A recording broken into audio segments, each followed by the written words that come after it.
What is up, CFM? This is Coach Matt. It is Monday. It is a full deload week. You guys deserve it. Everyone has been working really hard. If you're the people that are listening to this video, you are generally the ones who are doing the intent of the workout as I put it out there.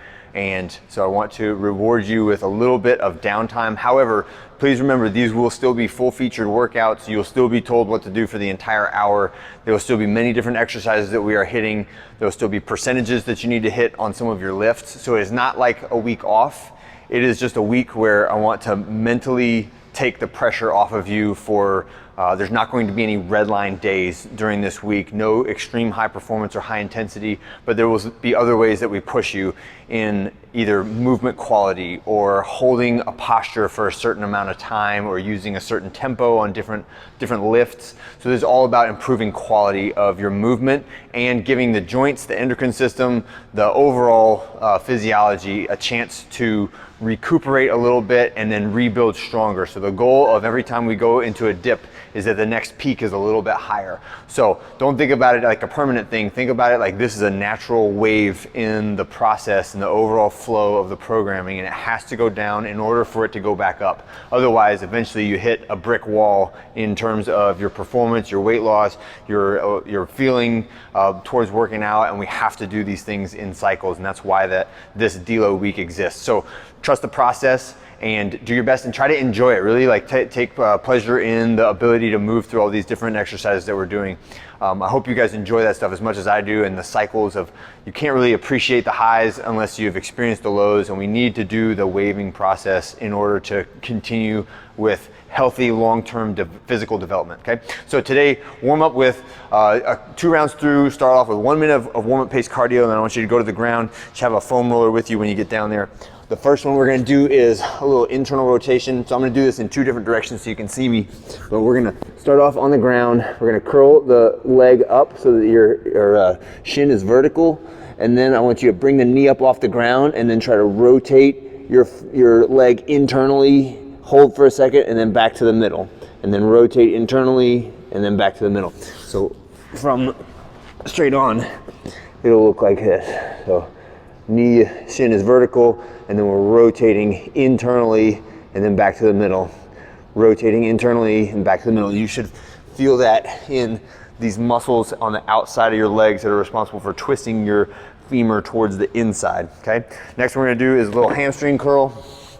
So this will be from laying on your back, and we're gonna start with your heels on top of the foam roller, elevate your butt, and try to curl until your toes are on top of the foam roller, like so. And another option for this is just a basic heel slide. So you can do this either 1 leg at a time or 2 legs at a time, just pulling your heels towards your butt. And if you do it with 1 leg, you can kind of elevate your hips like that, just sliding your hamstring or sliding your heel towards your butt by curling your hamstring. All right, next one is gonna be a hollow hold. So hollow hold, I want you to think about curling your spine into a rocking chair shape, right? So this would be my fully laid down position, or my spine is extended and straight. I want to try to curl upward so that my shoulder blades are off the ground, and then curl my lower back upward. So I'm like trying to roll my hips up off the ground at the same time. This is a very challenging position to hold. Woo, even for just a few seconds. So get to the most challenging position that you can hold for 20 seconds.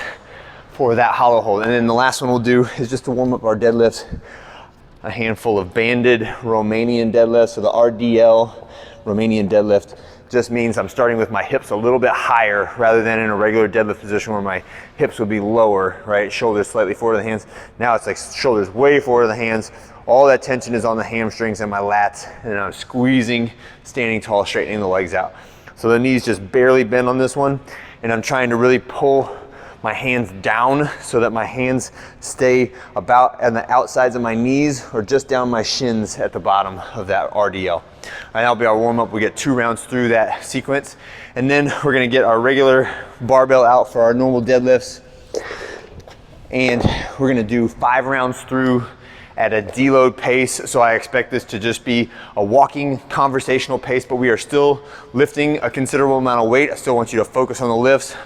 One of the things of when we're doing the deadlifts, Try to finish whatever conversation or pause whatever conversation you're having before you start it so that you can face forward, focus forward. Don't be twisting, looking around to the side or rotating that weight while you are lifting it, okay? So it's gonna be 5 reps of our deadlift in that moderate, middle range, 45 to 55%. So still a considerable amount of weight, but nowhere near a maximal 5. Then we have some other cardiovascular stuff. So 25 and 20 calorie Airdyne. Then we're gonna do a mashup of 2 minutes, so that's 20 seconds on, 10 seconds off of jumping rope, any format you want, and then 20 seconds on, 10 seconds off of grasshoppers. So grasshoppers will be in the plank position, and we're just trying to touch the knee to the opposite elbow, just moving at a moderate pace there for 20 seconds. And then we rest for 10, and then it's back to the jump rope for 20, rest for 10, back to the grasshoppers, rest for 10. And that will just be on your own time with the clock that's running. Just pick a convenient interval to start and stop that at. 20 on, 10 off is the Tabata interval, so you'll have 4 different segments of that. So jump rope, grasshopper, jump rope, grasshopper, and then on to the next exercise, which are either strict toes to bar or lying leg raises. For the strict toes to bar, try to think about keeping your feet in front of the bar the whole time. So I should be squeezing my lats, squeezing my shoulders, pulling the bar down or pushing the bar down, depending on how you want to think about it, and keeping my feet out in front of the bar, like so. So I should never go to this position where my feet are behind the bar. I should always be in control of that motion the whole time. And the eccentric on that part is really the most powerful part of that movement, where you're slowly lowering yourself down to that foot in front of the bar position. And the last one will just be 10 and 10 dead bugs. So our dead bugs, every appendage needs to move 10 times, okay? Whether it is opposite hand and foot, or same side hand and foot, or both my hands at the same time, both my legs at the same time, or all 4 at the same time. And the whole time I'm thinking about keeping the back of my head pressed hard to the ground.